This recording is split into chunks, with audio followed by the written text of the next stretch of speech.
The brain scan that left me speechless. He walked into my clinic with a demeanor I've seen hundreds of times in my career.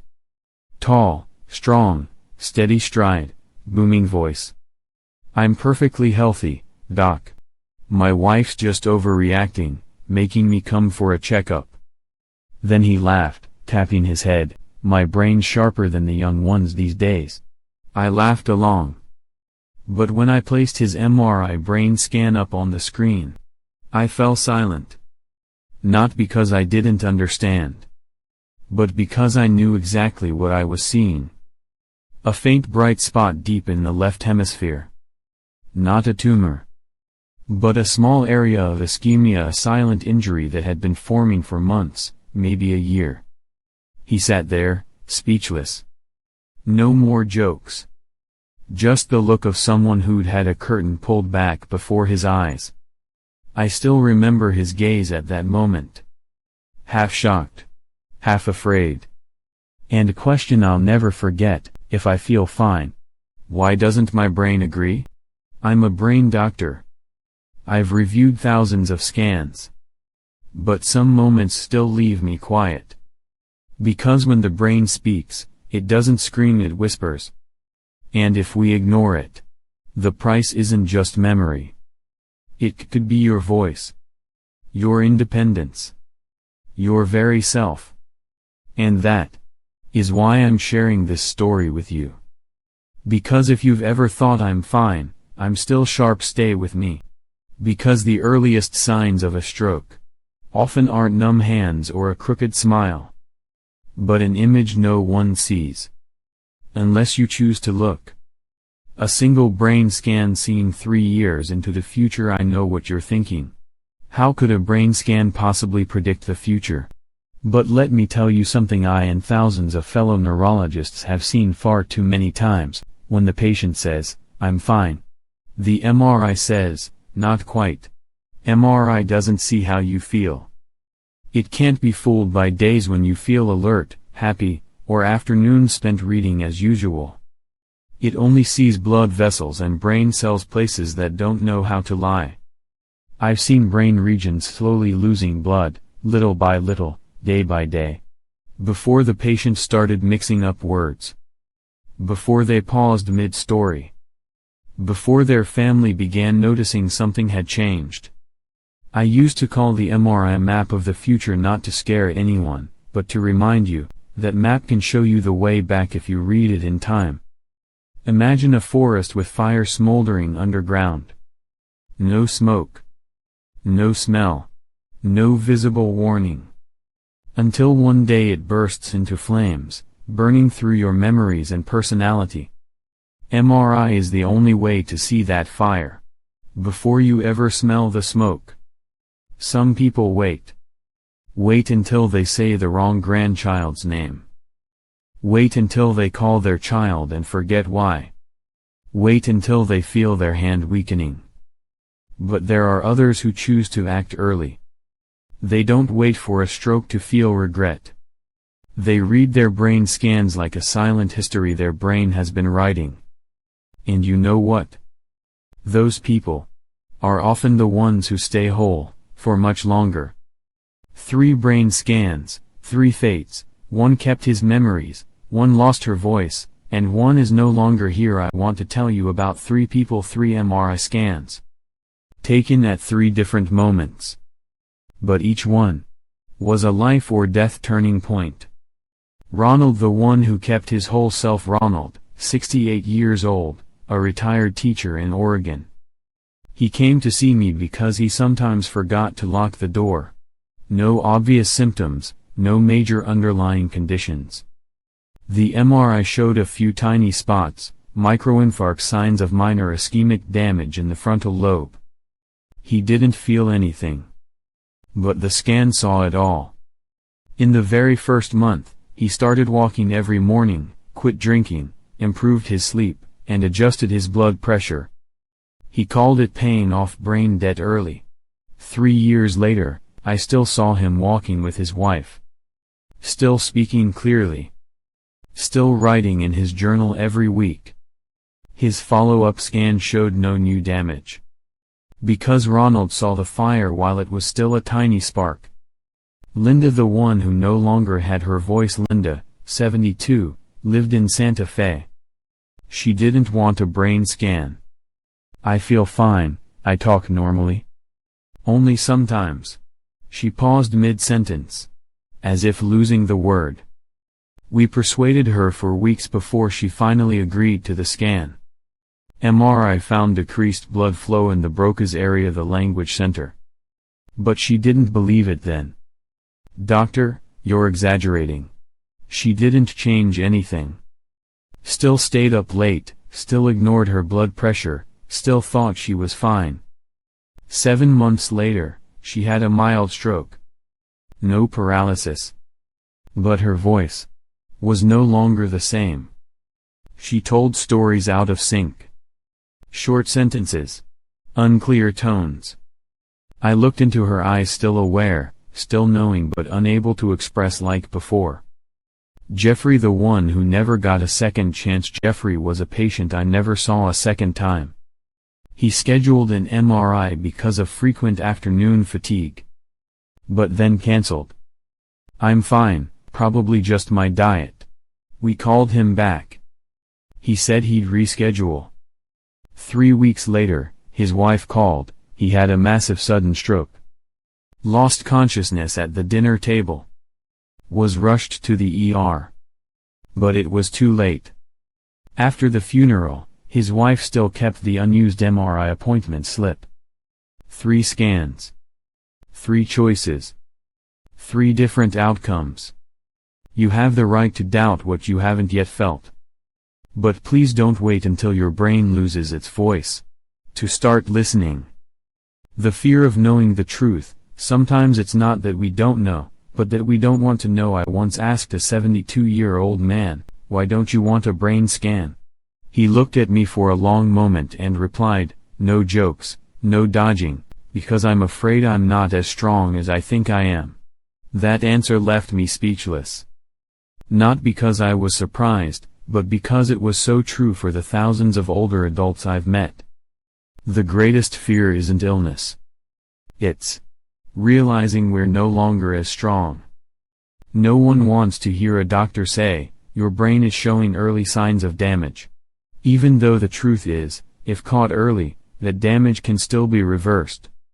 If detected in time, you can preserve your memory, your voice, and your independence. But the truth, even when gentle, can be more terrifying than living in the illusion of being fine. Because that illusion feels safe. It doesn't shake your life. Doesn't require confrontation. Doesn't demand action. I understand.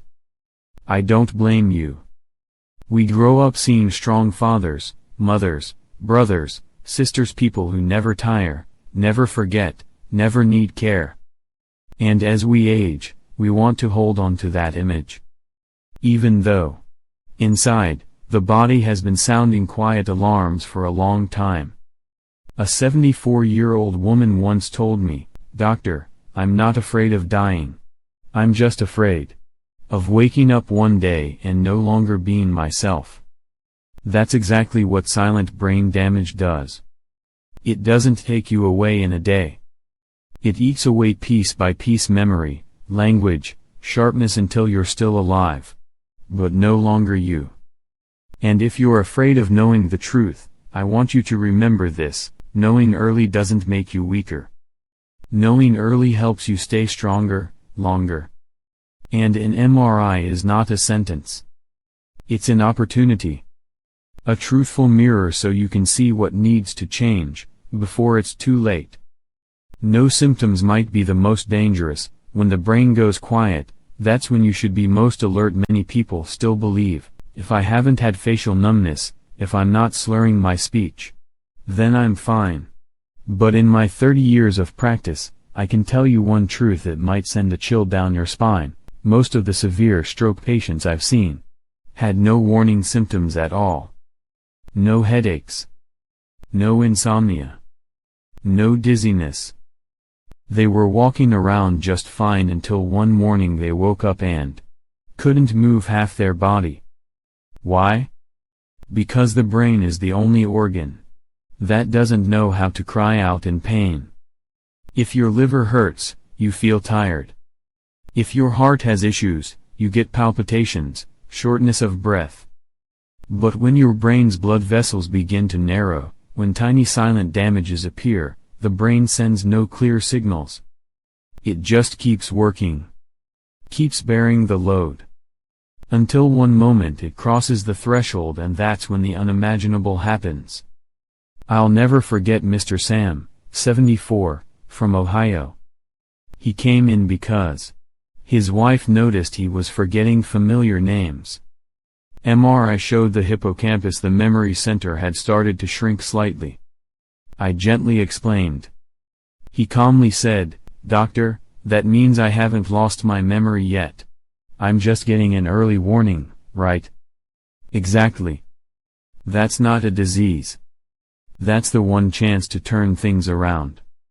Mr. Sam changed his diet, gave up afternoon coffee, practiced breathing 10 minutes each morning, and stuck to a regular sleep schedule. 1 year later, his follow-up MRI showed no new damage. His cognitive function not only didn't decline, it improved. The issue isn't the symptoms. The issue is, by the time symptoms show up, it's too late. And the scariest thing is, when we believe nothing is happening, while inside our brain, memories, speech, and awareness are being eroded like sand under the waves. You don't need to wait for a big sign to take action. You just need the courage to look inside, before your brain gives out. Listening to the brain, not with your ears, but with your choices. You can't hear your brain the way you hear your heartbeat. You can't hear it speak like your stomach grumbling from hunger. But you can listen to your brain through the choices you make every day.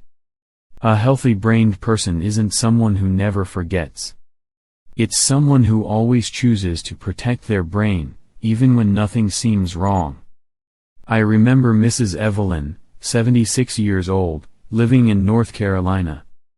She had never had a brain scan before.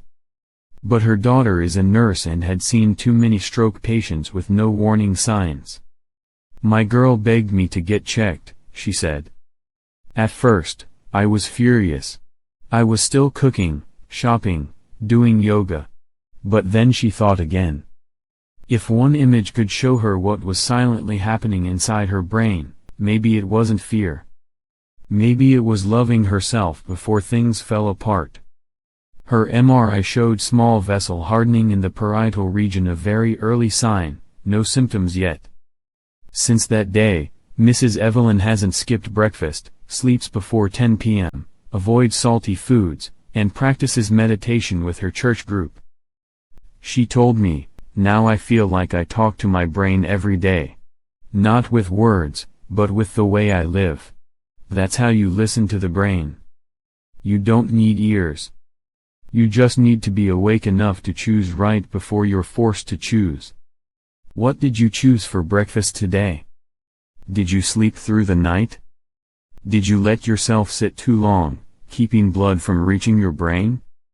All of these things, they might seem small, but they are the silent language your brain uses to speak to you. If you don't respond, it'll stop sending signals. And by then, all communication will be left on a hospital bed. And if you're asking, so where should I begin? That answer is coming up next. 4 steps to keep your brain bright. Don't wait until something happens. I once asked an elderly patient of mine, if your brain could speak each morning, what do you think it would say? He smiled, without much thought. Maybe it would whisper, "Thank you for remembering me today." That answer left me silent for a while. Because he had touched on something not everyone realizes. We often care for our heart, our bones, our joints. But we forget that the brain, our most faithful companion, is the one we quietly leave behind. I remember clearly every morning when he walked into my clinic, his stride still steady, and his eyes still clear as an autumn lake. "Nothing special," he would say. Just a few small habits he had kept every day for the past 10 years. In the morning, before even making coffee, he spent exactly 3 minutes to greet his brain awake. Not with words, but with movement, neck rolls, shoulders pulled back, arms stretched to the sky, bending his spine forward. Slowly, mindfully, as if awakening the blood flow back to the control center of the body. Then he stepped into the kitchen. No pastries, no skipped breakfast. Just a slice of whole grain bread, a boiled egg, some avocado slices and a few berries. Not to fill his stomach, but to nourish his memory. He said, "If I don't give my brain energy in the morning, how can I expect it to keep me alert all day?" At night, he turned off the lights at exactly 10:30 p.m., without anyone reminding him. Not because he was sleepy, but because it was time for his brain to do its work, the quiet but vital job of taking out the trash. Neuro waste, tiny but persistent toxins, can only be cleared when you sleep deeply and on time. He always said, "If I stay up worrying about the world, then who will worry about my mind?" And perhaps what I admire most are the 10 minutes he spends each day doing absolutely nothing. No news. No messages. No specific thoughts. Just sitting still, eyes closed, breathing evenly. He says that's when he meets himself again. And I believe that's also when his brain gets to breathe after an entire day of non-stop work. These things. Maybe you've heard them before. Maybe you're thinking, "I know all this." But dear friend, the important thing isn't what you know. It's whether you do it every single day. We can't wait until memory cracks, speech stumbles, eyes lose their clarity, to look back and ask, "If only I had taken care sooner." Because the brain doesn't scream for help. It quietly steps away. So if today you still remember your grandchild's name, if you're still reading these words to the end, take it as a gentle reminder from your brain, "Thank you for still remembering me." The brain doesn't wait for your rescue. It just quietly leaves bit by bit while you keep living on. And if there's one thing I hope you take from this part, it's this: start caring for your brain while it's still silent. There's no need to wait for symptoms to begin. I once met a woman who understood this very well. She didn't wait for memory to fade to take action. She didn't wait for chronic headaches to get checked. She simply listened to a vague feeling inside that something wasn't quite right. And thanks to a seemingly simple decision, getting an MRI earlier than usual, she preserved things more precious than words: her memories, her clarity, and even herself. I'll tell you her story next. And maybe, just maybe, you'll see yourself somewhere in it. The silent image that saved her voice. Her name is Margaret. 73 years old, living in suburban Oregon, with 3 grandchildren who call her the Cookie Queen because every time they visit, she always has freshly baked cookies. She didn't come to see me because of symptoms. No dizziness, no speech issues, no trembling hands. She simply said, "I just feel like I'm not myself anymore." We talked for quite a while. She shared that recently, when speaking with her grandkids, she'd sometimes forget the word she meant to say. Not the kind of forgetting names or where she put things, but a feeling like the thought suddenly slipped away mid-sentence, and the whole idea just vanished. She looked at me, her voice gentle. "I can still do everything. But I'm scared that one day I might forget how to tell my grandkids a story." Hearing that, I suggested an MRI. Just to be sure. No rush. No specific concern. And then, that very image, a seemingly lifeless slice of the brain, revealed something none of the outward symptoms had shown: a small irregularity in the left frontal gyrus, the area that controls language. Not large. Not yet dangerous. But if delayed a few more months, it could cause permanent damage to her ability to speak, recall words, express thoughts. She stayed quiet for a long time when I showed her the image. No fear. No panic. Just a single tear slowly rolled down her cheek. "Good thing I listened to my instinct," she whispered. "Good thing I didn't wait until I lost my voice to find a doctor." From that day, Margaret changed everything.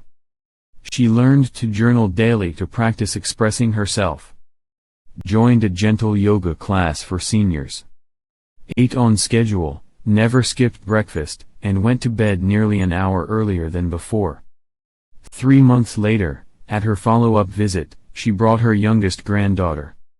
The little girl wrapped her arms around Margaret and said to me with a sweet voice, "Grandma's bedtime stories are still the same. But now she even sings to me too." I didn't respond. Just nodded, smiled and felt my heart warm as if touched by sunlight. There are things an MRI cannot capture like love, presence, and the memories between a grandmother and her grandchild. But one silent image protected all of that. No need to wait until memory breaks. No need to wait until you've lost your voice to rediscover yourself. If you've been feeling something's just not like before, even a faint unease, a bit of forgetfulness, or a slight fatigue in your head each morning, don't dismiss it. Don't just say, "It's just age." Let an image like Margaret's be the strong hand that holds you back before your brain drifts too far. And if you're wondering, when should I get an MRI? At what age should I check my brain's blood vessels? I'll share all the details in the next part, right after this. As long as you're still here, I'll tell you everything. At what age should you get a brain MRI, and what are the silent signs you must notice? If there's one question I get asked most often after each consultation, it's this: "Doctor, at what age should I get a brain MRI?" And my answer has never been a precise number. Because I don't just look at age. I look at the silent changes. The subtle signals your body sends when your memory starts slipping little by little, when your speech slows just a half beat, or simply when you feel like you're not as sharp as you used to be. For those over 60, especially with a history of high blood pressure, diabetes, high cholesterol, or if your family has a history of stroke, Alzheimer's, Parkinson's, I always recommend, get a brain MRI at least once, to have a baseline image. Not to create fear, but to know exactly where you're standing before continuing down a long road ahead. And you know what? There are tiny signs your brain sends out, just hoping you'll hear them in time. You walk from one room to another and forget why you came. You repeat a story without realizing you already told it. You take longer to find the right word when speaking. You feel unusually tired in the morning, like your head's in a fog. You notice your mood dipping without a clear reason. All of these are not alarming if addressed early, but will become red flags if you hesitate. An MRI isn't just a black and white scan. It's a mirror reflecting how you live, how you care for yourself, and how you prepare for the years ahead when your brain won't be as young as it once was. I'm not saying everyone needs an MRI today, but I believe each of us needs a moment to truly pause and ask, have I listened to my brain enough? In the final section, I'll show you, if you've had an MRI or plan to, how to read the results, and what questions you should ask your doctor to understand the risks of stroke, memory loss, or silent brain damage. That part is so important, and I truly hope you won't miss it. Because sometimes, just one right question can help you stay sharp for many more years. A single line on your MRI scan can change everything you know. Throughout today's video, there's one message I've been trying to say: you don't have to wait for symptoms to start protecting your brain. Because even the smallest signs of damage appearing very early on an MRI scan can reveal part of the future if we don't act in time. From Mr. Dean's story and the many still feeling fine patients I meet every day, I hope you remember this: the brain always sends signals earlier than you think. And a brain scan, if read correctly, can be the warning that saves you before it's too late. Please don't ignore any small signs. Ask your doctor more questions when you receive your MRI results. And if you can start today, a gentle morning walk, a meal with less salt, a deeper night's sleep. Because you're not just protecting memory. You're preserving speech, thought, and all the precious moments with the people you love. If you found this video helpful, please hit like, so the algorithm helps others see it too. Share it, if someone you care about might need this gentle reminder. And leave a comment. I'd love to hear your own story. Finally, don't forget to follow Thrive 60+. Because here, every video is a bridge connecting you to a future that's more aware, more vibrant, and more human, every single day.